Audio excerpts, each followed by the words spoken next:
Africa can, Morocco can. Yes, we can. Mama Africa, rise. Golden prize. Africa cup, level up. 25-5-5. AFCON now live. African football alive.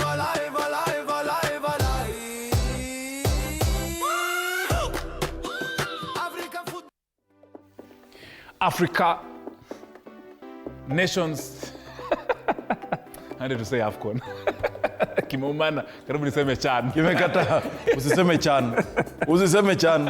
Africa Cup of Nations Extra, if you like. AFCON Extra is, of course, kicking off right here on TV 47. Many thanks indeed for joining us. We are live here every Monday, Tuesday, Wednesday, Thursday, Friday, until the tournament is over. We shall be giving you the best highlights, banter, gossip, rumors, bites, ups, action that is happening in Morocco, in the different cities. Talk about Algeria, talk about Fez, Marrakesh, Casablanca, Agadir, Dakhla, all of it. Of course, all that action, we normally compress it on this particular show in the next 20 or so minutes. I'm not alone on this particular AFCON Extra show. I am, of course, with Celine Waithira.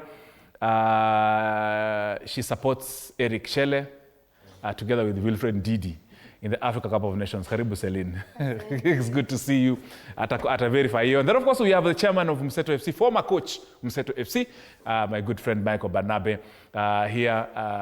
Of course, what is the football is running away. What is Celine doing? The way Tunisia ran away with the win against Uganda yesterday in the Africa Cup of Nations. Yes, thank you so much. I told you, majirani zetu hakuna kitu. Uganda, yeah. By the way, Uganda, I think they're not even in that tournament. They're not even serious, by the way. Uganda, you are jokers. That is my opinion. It's not the opinion of the media session. It's mine. Come for me if kama nimewakosea. But of course, that's how things were yesterday in the Africa Cup of Nations. Today, apparently, we have some nice mouthwater. But wacha tuongee mambo ya jana kwanza mbio. We also have a question of the day. My director is Mavindi from Shisiru, Chebutulu, Vihiga County. Bwana Nick Mavindi, karibu sana kwa AFCON Express. The question of the day. Nana nakaribisha mwingine, ni yeye ama ni wewe? Who is your outstanding Africa Cup of Nations 2025 player in Morocco and why? Who is your outstanding player so far in the AFCON 2025 tournament in Morocco and why? WhatsApp ndo hiyo 0793267279. You can call us in live 0795045864. Na bana Boniface unaniletea decoder. Kwani umepeleka Kitui watu wa watch Azam kwa na AFCON. But of course, my good friend producer anajulikana kama Kimanza ataweza kutupatia hiyo decoder. You have a chance of winning yourself decoder. Hii wiki tunapatiana one decoder worth over 5,000 Kenya shillings for you to enjoy AFCON. So tuma, harakisha, piga simu, cheza kama wewe. Mavindi atatupatia hiyo story. Tuingie tu mbio kwa ndio Mavindi kwa. Wacha tuanze na hiyo game ya can we start with the game for Tunisia ama tuanze na game ya Senegal? Any. So, wacha we are roasting them. Wacha tuanze na hiyo game ya Nigeria. Of course, we also have Nigeria cutaways when they are training. Nigeria, initially they started off in a good way. Set of my good friend Michael Barnabe. But Tanzania looks as if in the next game they're going to make themselves come back. Actually, no one expected Tanzania to perform against Nigeria. Honestly, they hold them. You know, Nigeria is full of stars and experienced players. Yes. And were it not maybe for the experience that they have, probably Tanzania or results zingekuwa something else. Because we saw really Tanzania expressing themselves around the pitch. Yes. They played beautiful football. Yes. They were fearless and passes, at least. But again, on the other hand, they had no shots on target, too much shots on target. Mm-hmm. They just utilized whatever they had. But I think all in all, ndugu yangu, whether you played beautiful football or whatever, yeah, will lose 2 points zimeenda, and this is a tournament, this is not a league. Yes. So they need to be very, very careful. Hata coach wao amezungumzia, amesema vijana wangu hata mimi nilishangaa vile walicheza, they were good, but at the end of the day you've lost the match. They need to step up. Next ni derby. East African derby. Yes.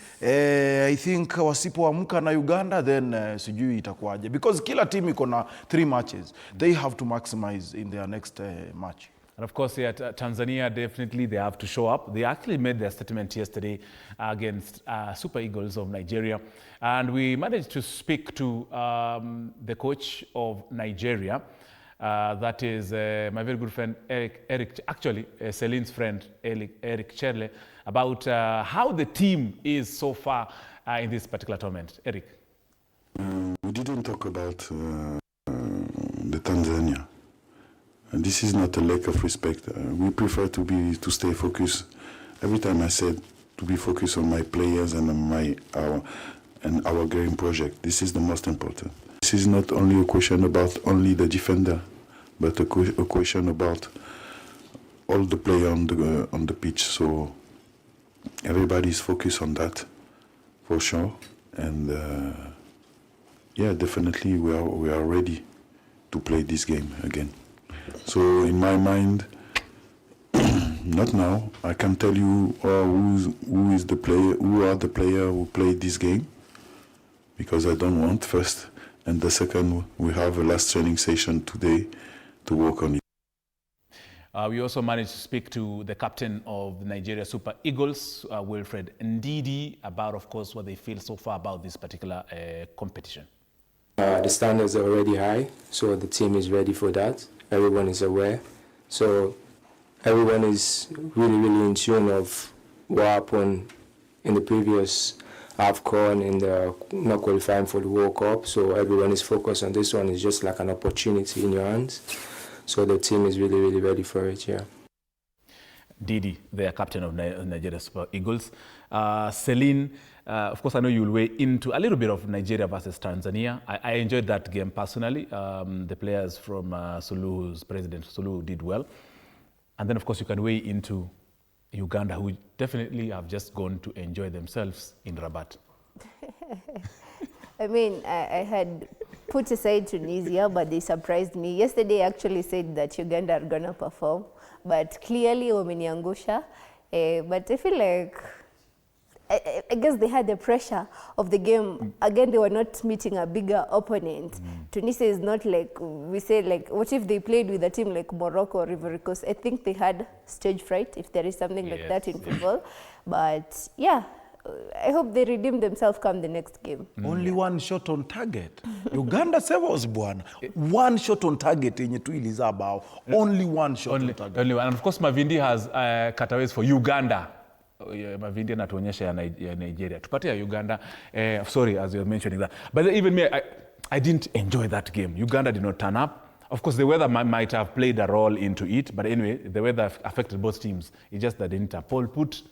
Timu zote zilikuwa away. Yeah, they were away, of course, and Paul Put ile nini yake, ile whatever of losing every first game of the Africa Cup of Nations. I mean, no, but okay, generally, it's not that it was worse, but they made defensive blunders that, took, a huge impact, actually. Ilikuwa na impact kubwa sana, because when you look at the second and the third goal, it was mistakes after mistakes, especially in their back line. They come to attack, yes, they are good with the ball in the final third, but when defending a counter-attack, they get confused in terms of where am I supposed to run, where each one should be at whatever time.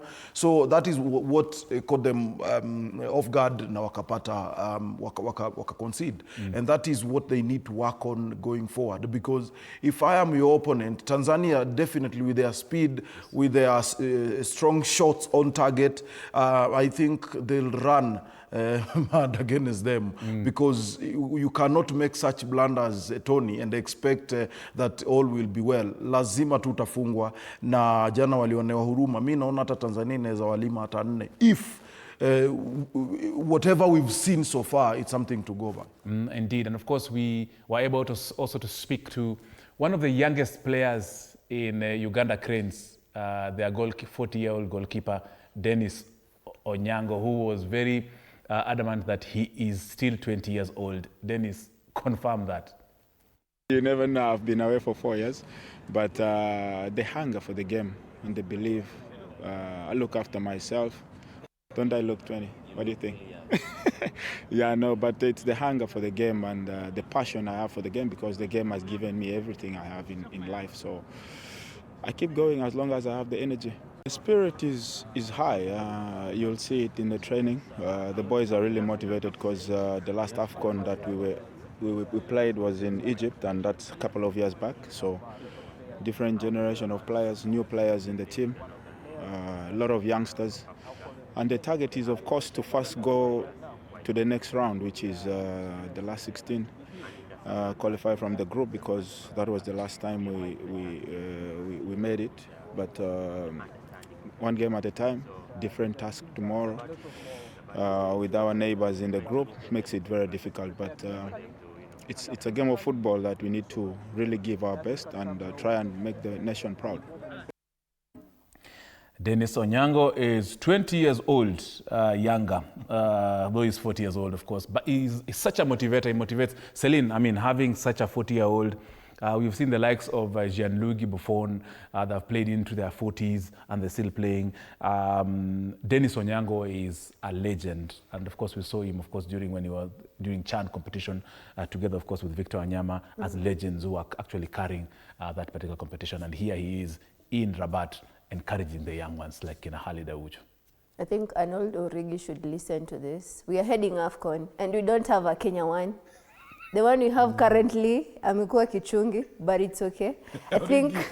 Whether Origi jana alipata FIFA Pro ya coaching ya goalkeepers, so kudos pia to him. Origi, I think actually Dennis is older than him. Yes. I think Origi has not reached 40, so you can come. We still need you. We have good goalkeepers in Vile too. Yeah, we have good goalkeepers. Yeah, we do have good goalkeepers, but yeah, it's good to see you're still representing your country at the age of 40. You know, we are expecting Akina Cristiano and Messi to be in the next World Cup. So it's still good to see you umekula chumvi, but you're still representing your country. Very true. Yeah, but they should look for younger. Kina Salim wapo, si alicheza Salim jana. So tafuteni msiweke wazee kama timu ya Italy ya kitambo. And then of course there should be Senegal. I don't know, tuende kwa Senegal Kimanzi ama tuende kwa game gani ama DR Congo Benin. Senegal, of course, one of the favorite teams in this particular competition, made easy work of Botswana. Botswana also started on a high, but of course fizzled out with that class. I mean, it's full of stars. Senegal looks like they've gelled very well. And I think they were just lenient enough. My good friend Michael, they spared Botswana the embarrassment. Otherwise, they would have received the Kenya Kiboko, the 8-0. But of course, 3-0 was a respectable score for Botswana. Yeah, and as always, Jackson are missing like 6 goals. Clear zenye angefunga. Jackson, alafu akakuja akatupigia brace. It's okay. You know, at least shame ilitoka kidogo. But I think this is such matches when, as a coach and players, you have to maximize and get more goals because huwa zinakuja kuwasaidia hata kwa standing. Yes. So get as many goals as you can because they have they might actually save you somewhere. But I think it was just a class, display. Kwa sababu Senegal, we know everyone anacheza majuu, everyone ako na hiyo uwezo. So maybe it's not that walionea Botswana huruma, but maybe pia Botswana put up a show and I think they tried really, only that maybe in their midfield Senegal was able to distribute many balls going forward and look at even when they were playing against Kenya in our last friendly matches, balls zote zilikuwa zinatoka katikati, ikienda kule inakuwa defending inakuwa poor. So this is what was happening yesterday, and the next Senegal's opponent definitely has to work on curbing that problem, because I call it a problem in the central in the center of the pitch. Whenever a team iko free kucheza katikati, always it could destroy because distribution becomes easy, and when you have forwards like Jackson, inakuwa rahisi sana for them to finish you. Kalidou Koulibaly, of course, their captain, of course, had an easy time in that rainy session. Can you wait? Yeah. Okay. Yesterday I said like if you're playing against Papetiel, you must. Okay, Papetiel's lineup formation is always predictable. It's either he plays 4-4-2 or 4-3-3. Yesterday we saw he played front three Mane, and we have Sarr, and then we had in the midfield we had Ndiaye and the other Sarr for Tottenham. I think it was so predictable. If the Botswana coach had read the Senegal game, I think it would have been easier to defend the win. But kudos to them. Next game, I think they are going to still collect points. Indeed, of course. And the DR Congo versus Benin. Congo, of course, not Chipolopolo, mbona naita Congo, but niko kwa Zambia. DR Congo, of course, made easy work. However, there was an issue about VAR. Barnabe. An issue that also we experienced here when Kenya was playing against, I don't know if it's Angola or Madagascar, whereby there was supposed to be a penalty, but at that time, VAR was not working. Yesterday, DR Congo, I think waliponea, but of course they showed up against Benin. Yeah, they showed up. and you see, 1-0. Sometimes we underrate Benin, and we talked about it yesterday. It wasn't going to be, just a walk in the park. I think Benin came prepared knowing that, what, we're playing against stars. And the kind of attacking style ambayo DR Congo wanatumia, it is very, very dangerous because most of the time they are so patient in front of your goal, trying to pass, trying to create spaces, and that is what they were doing. But Benin also was patient in terms of wewe cheza tu, wewe vile unataka, but you're not scoring. So that was really a plus for Benin defending against people ambao wanajielewa kina Tuanzebe, kina Wan-Bissaka ambao wana uwezo wa kupanda. And Wan-Bissaka, we could see them trying to kuleta to crossi, though hawezi, lakini they were coming. So for me, I think they need to work harder, because if this is the kind of matches we are going to see moving forward, and the way they are full of stars, inakuwa ngumu. Wako na wachezaji kama watatu wanacheza, kuna mmoja anacheza Lille, kuna mwingine anacheza Have huko Italy, in France. Wako na wachezaji wengi wazuri sana. Former Man United players are there, and I think 1-0 was just okay. Ushindi ni ushindi, but 1-0 sio si kitu. Wanafaa kuleta statement to you. Hata jana nilikuwa nauliza, DR Congo iko na stadium, and someone was telling me, yes, in Kinshasa kuna stadiums. Kwa sisi tumezoea tu kusikia tu mambo mingi, vita, tunajua mpira yao stadium first. Yes, by the way, DR Congo ni nchi yenye wezi jua hata sometimes hata ligi yao inaitwa aje. Correct. Unajua ligi yao inaitwa Motema Pembe. In fact, their league has, I think, ziko kama na Western Conference na Eastern Conference, yes. Like their leagues are just iko tu unique tu kivyake tu, na haiongelele yangu sana, but they have but stars. they play, yeah. And we kudos to the players who decided that, you know what, we are going back to our roots to represent our country. Yeah, kina Wan-Bissaka, that's very important, of course, big. That's a very good decision. But remember, of course, kina Congo has teams that also have qualified for the Champions League, the CAF Champions League in Africa. So definitely it's a solid league they have in DR Congo, despite their challenges. Leo kuna magame mingi sana. Ya kwanza inaanza saa 9:30 Kenyan time, naangalia hapa Burkina Faso versus Equatorial Guinea at 6 p.m. Algeria versus Sudan, very interesting fixture. Ivory Coast versus Mozambique at 8:30, and Cameroon versus Gabon at 11 p.m. Kenyan time.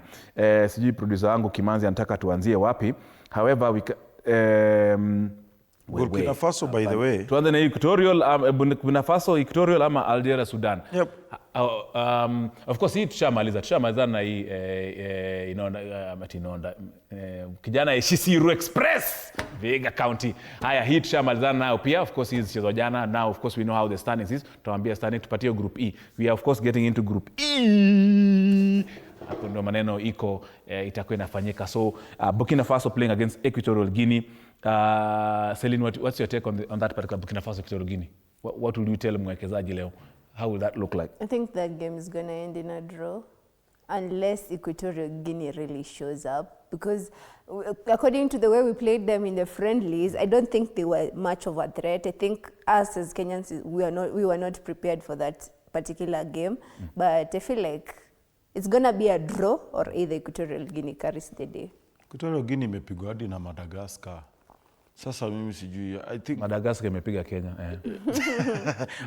hata Equatorial Guinea pia imepiga But Kenya. if you So look at sisi the game tunapigwa tu na kila Madagascar mtu. played, Yeah. good game. Yeah, it's a good game trying to, you know, play a calculated football, more of tactical, but honestly, if you look at Burkina Faso, high stakes for them to win this match. I go with Burkina Faso, maybe 2-0 or 2-1. Okay.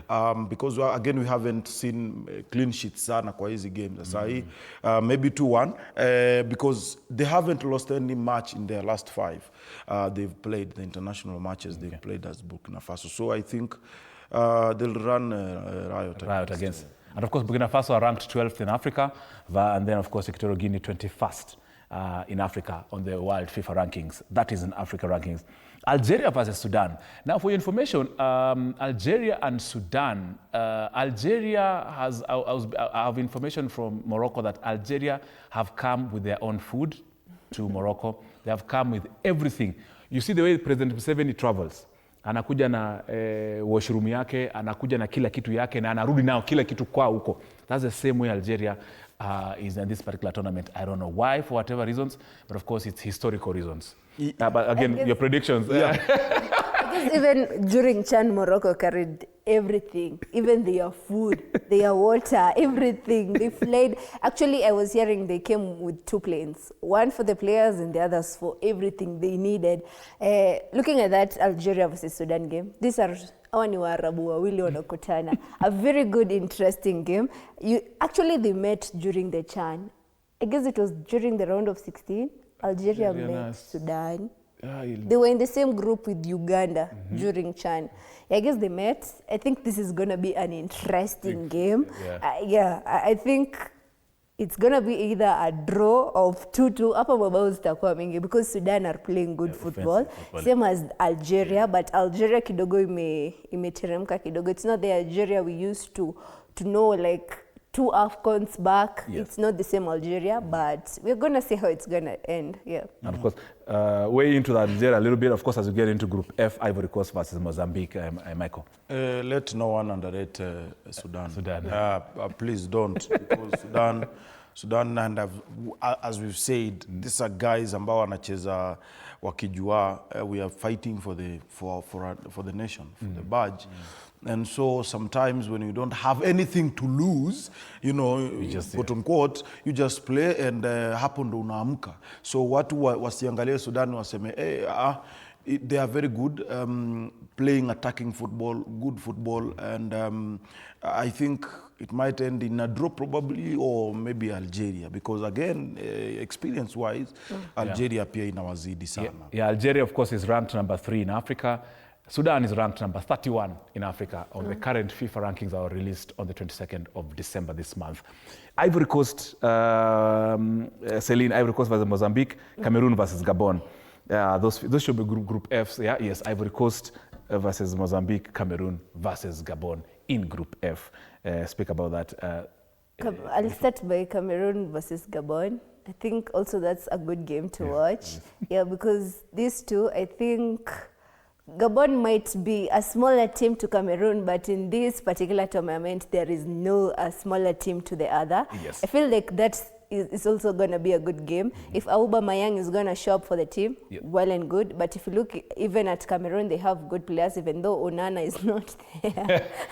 Yeah, Onana was exactly there. Yeah, they had their problems as well. Yeah, it's going to be a good game. So I'll give it a 2-1 to Cameroon. To Cameroon, okay. Yeah, and then Ivory Coast versus Mozambique. Very good game. I think now this is where we talk about levels. Ivory Coast is on another level, let's be honest. But I'm not going to say like Mozambique is not going to show up, but I think Ivory Coast is going to sweep some three, yeah. And of course, as Michael Banabe weighs into that, remember Cameroon is ranked, I'm looking at the Cameroon wako happy with him. Gabon. Gabon is ranked number 15. Cameroon are ranked number 10 on the World FIFA rankings currently in Africa. And then Ivory Coast is ranked number 7 in Africa in the rankings of FIFA. And then Mozambique. Mozambique is ranked 22nd. Tafuta ni kama umerank hizo teams. Yani, you have them kabisa. Honestly, I think hizi ni game poa. Hizi ni game poa zote. Alafu unajua every time ikiwa ni game ya kwanza. Sometimes mnapimana and unapima pia mood, although every coach anataka kuwin game yake ya kwanza because it's a plus. Hakuna return matches, so ni ugongwe ukisonga. So for me, I feel like Ivory Coast are the favorites. Having in mind that they have stars and they have all it takes. They have that AFCON experience. And for me, I think players are, you know, prepared. Cameroon kumekuwa na issues huko kwao na federation zao. That one also lazima ikuwe factored in. And let no one lie to you that ati kwa uwanja tu peke yake ndo huwa football inatendeka. No. Ukisikia Algeria wanasafiri na kila kitu yao, unajua tu these guys are prepared. Huyo mchezaji anaweza kunywa hiyo maji ikuwe mambo ingine. So for me, I think not even I think, I know that a lot of factors in a contribute ball kutoka outside, and that one might affect Cameroon. So for me, allow me to say, but I think Cameroon might lose their first match in this AFCON and today. Yes, this match they might lose that match. Saa zingine psychology, you know, it plays a huge role in football, and wakati kuna timu ya huyu kuna timu ya hawa inakuwa ngumu for you guys to do what you're supposed to do. AFCON Extra hapa Dantos Sibola, a boy from Matunda, amewasalimia sana Celine na Michael Banaba. Anasema niko locked, my prediction Burkina Faso win, Sudan win, but Algeria pia can win pia because of experience. Ivory Coast win, Cameroon win. A boy from Matunda, Dantos Sibola. Inafaa ukue hapa hivi but kula peke Bamba na matushi huko. Huko matushi huko anakula nataka. Kwenye Facebook Joseph Ogola, thank you for your comment. Bana Lagara anasema kutoka Londiani Kailet watching live, thank you very much. Levi mmoja anasema pamoja nikiwa Busia. OBK, asante sana. Thomas Hamisi, asante sana. Of course, some of your feedback coming through on Facebook. Najua time imetupata kisogo. Thank you very much Celine. Najua hapa tunapumuanga tu mara 2-3 show imeisha. Wallahi. Tunakujanga tu kwa Bamba. Of course, remember AFCON Extra every Monday to Friday where we give you the very latest, of course, from Morocco. Banabe nimeambiwa 30 seconds umesema. Oh, 30 seconds. 30 seconds, of course, as we get into this particular wind-up show. I repeat, Cameroon might lose their first match today. Na hiyo kesho tutaiangalia.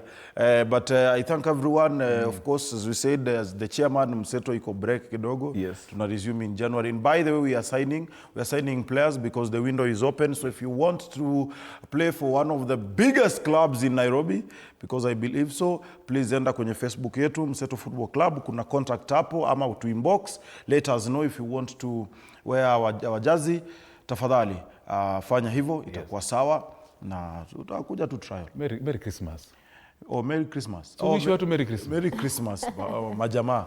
Watu wa Chelsea peke yake, wachana na watu wa Arsenal. Arsenal has struggled yesterday, by the way, wanapiga makofi sana. Oh, 30 seconds umeisha. Celine, 30 seconds. Huyu anaingia kwa 30 seconds yako. I'll just wish all the teams playing today all the best and Merry Christmas. Asante sana Celine, and of course Michael Banabe, chairman of Mseto FC. And today is the birthday ya Liz Motuku, aka party leader here. Of course, who was reading Kiswahili news earlier on from 1 p.m. Happy birthday to you, Liz Motuku. Merry Christmas. Ametuandalia nyama. Tukitoka tu hapa kwa hisho AFCON Extra, tunaenda kula nyama. Merry Christmas to you on behalf of Boniface Kimanzi, producer, and of course our director Inonda. Eshisiru Massive, my good friend Mafindi. God bless. Nana nisema nisimtaje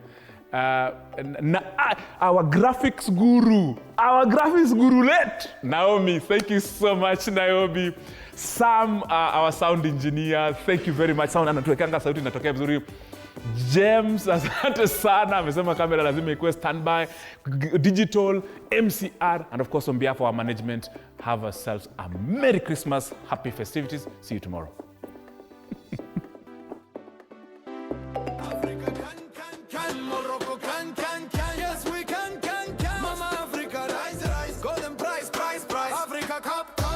Level up, 25-5-5 AFCON now live, African football alive.